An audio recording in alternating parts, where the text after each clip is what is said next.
Missed it. Oh, no, I'm sorry. That was our last flight to Baltimore today. Listen, let me give you the number for another airline. You can give them a call. Sometimes in these sort of situations, our tickets will be transferable. Really? That'd be perfect. There you go. Oh, thank you. There should still be time if you hurry. Okay, thank you. Okay?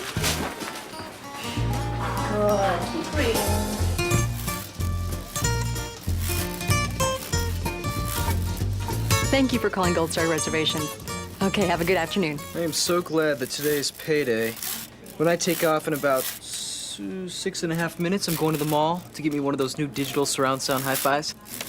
Billy, What? I'd get back to work if I were you. Why? The boss has been watching you. This is Sherry with Gold Star Reservations. How can I help you? I suppose I could squeeze in one more call. By accepting your job as a telephone agent, you've essentially entered into an agreement with your employer to provide a service in exchange for a reward, usually monetary. However, there is a big difference between providing a service and providing an excellent service. And that difference is your attitude. Attitude? Yes, that's right. Attitude. You know what to say when you answer the call. You know the procedures to follow to serve the customer. But without the right attitude, well, somehow all the right procedures amount to very little. Good afternoon, Gold Star Reservations. Who? Billy. Oh, okay, Billy. Jackson Smith here. See, I have a bit of a problem. Your flight inquiry, Mr. Smith, please. Okay, I need to get to Baltimore. You see, my wife is... Okay, we can get you on a flight tomorrow morning, departing Cincinnati, 7:55 a.m., arriving Baltimore, 10:20 a.m. No, I don't want to be put on a flight to Baltimore tomorrow. I need to go today. Okay, I'll see what I can do.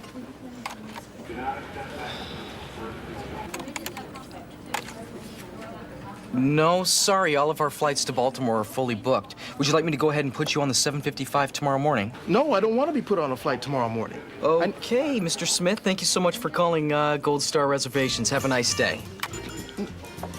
Billy followed the procedure manual to the letter. He said good afternoon, please, thank you, and have a nice day. But the words you say are only one component of the communication process.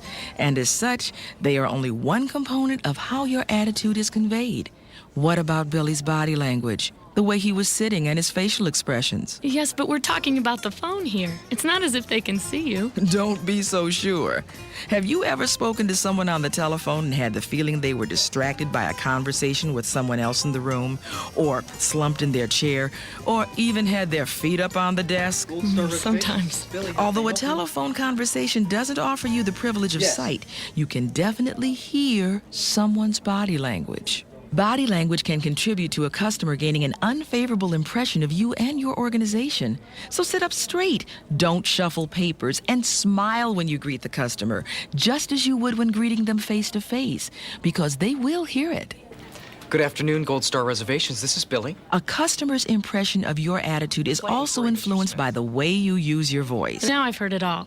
Are you talking Okay, we can speech get and you on a drama flight lessons tomorrow for morning, telephone departing operators? Cincinnati. Well, almost. 7:55 Voice tone and a.m., inflections make up arriving Baltimore 45% of the 10:20 message you're communicating. A voice which is too high and unsteady can sound childlike. Like this. Your tickets will be available at the airport. Yeah, and one which is too deep and ends on a downward inflection can be a little threatening, like this. Do you want the morning or afternoon flight? And then there's the monotone voice, which makes you sound just plain bored. A window or an aisle seat, madam?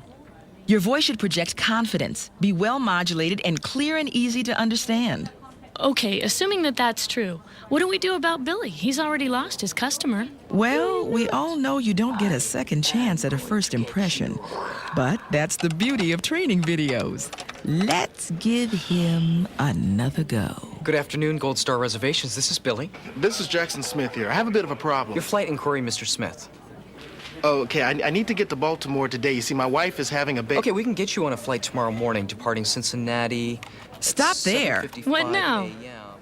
He has to listen to the customer. Interrupting like that is just rude. Course. Another go? Yeah, another go. Good afternoon, Gold Star Reservations. This is Billy. Hello, Billy.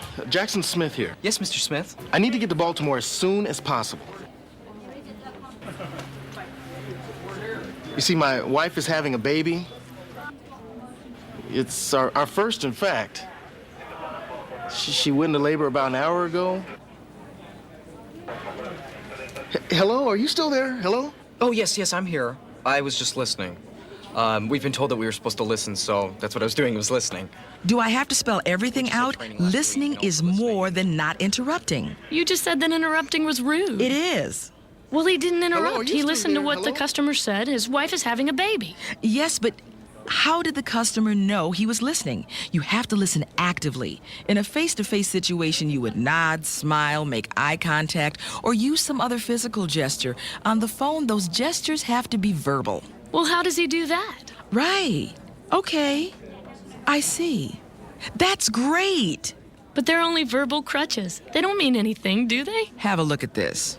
Yeah, you see, I have to get to Baltimore as soon as possible. My wife's having a baby. Oh, I see. Yes, it's our first, in fact. Really? She went into labor about an hour ago. Well, congratulations, Mr. Smith. Okay, I can get you on a flight tomorrow morning, departing Cincinnati at 7:55 a.m., arriving Baltimore at 10:20 Gee, a.m. tolerance But I is have a to be in gift. Baltimore today. What do you mean? He listened, he responded. Darn it, he was active. Okay, Yes, thanks he for calling, was. Mr. Smith. Well, You then, have an But he excellent day. didn't hear him. What do you mean he didn't hear him? He listened, but he didn't hear. Because if he really heard him, he would have put himself in the customer's shoes and showed some empathy and compassion for his situation.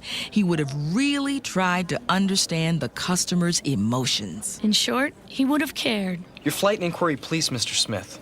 I need to get to Baltimore as soon as possible. My wife just went into labor with our first child. Oh, fantastic. Congratulations, Mr. Smith. Oh, thank you. I know exactly how you feel. I mean, if it were me, I'd want to be there too. My brother was the same way when they had their baby. And it wasn't even their first. However, all of our planes are full at the moment, and at this stage, the earliest available flight is tomorrow morning. Would you like me to go ahead and book you on that? It's a 7:55 flight.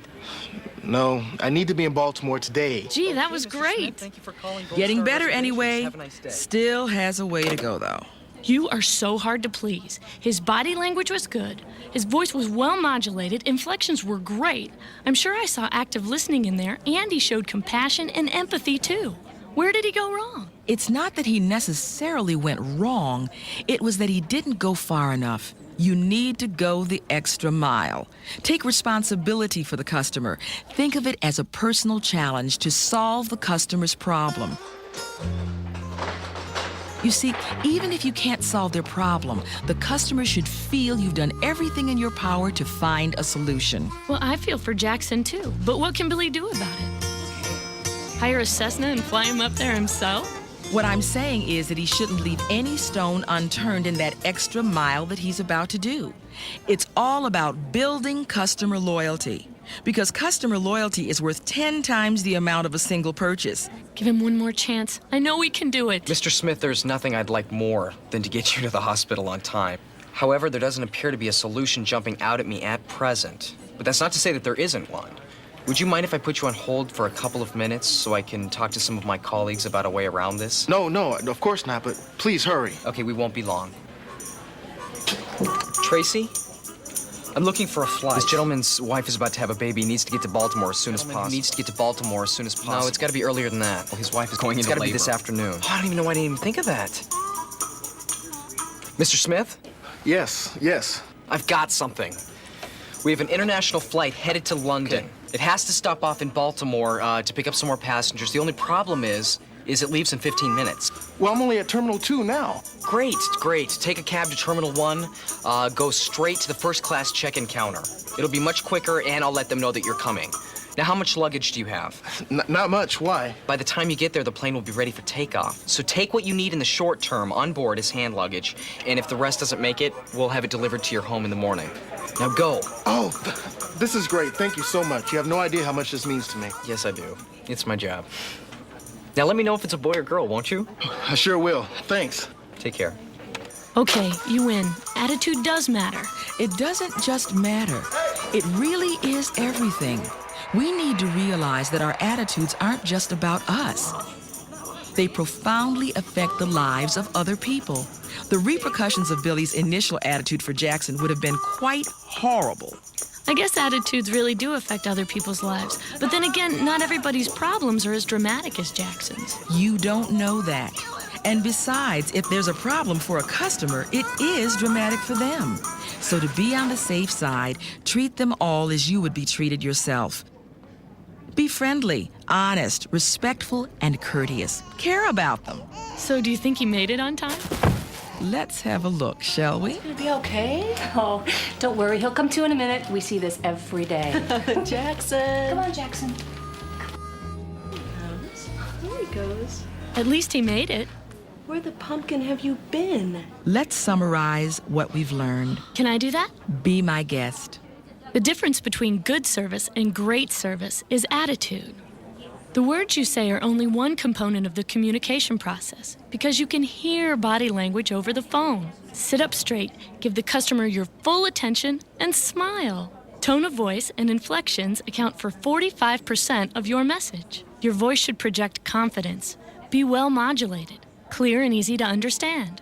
Listen to the customer's problems. Don't interrupt, it's rude. And listen actively. Active listening gestures are right, okay, I see, and that's great. When you listen, be sure to hear. Put yourself in the customer's shoes and show empathy and compassion for their problem. Strive to understand the customer's emotions, and most importantly, go the extra mile, leaving no stone unturned. And finally, treat your customers as you would be treated yourself. Be friendly, honest, respectful, and courteous. Mr. Smith made it on time, and it's a girl. Hey, that's great. What do they name her? Billy Mackenzie Smith. And she's already joined our frequent flyer program. Only you, Billy. Billy Mackenzie? Where did you get Billy Mackenzie from? Well, okay, okay, remember my pager went off. Okay, so you called, pager went off. I scrambled to get to the airport. I went to pay for my ticket. And the minute I went to pay for my ticket, I gave them my Visa card, they rejected it. And I gave my MasterCard, they rejected it. So then I told them to take it out checking, they rejected it. Told me I didn't contact the bank.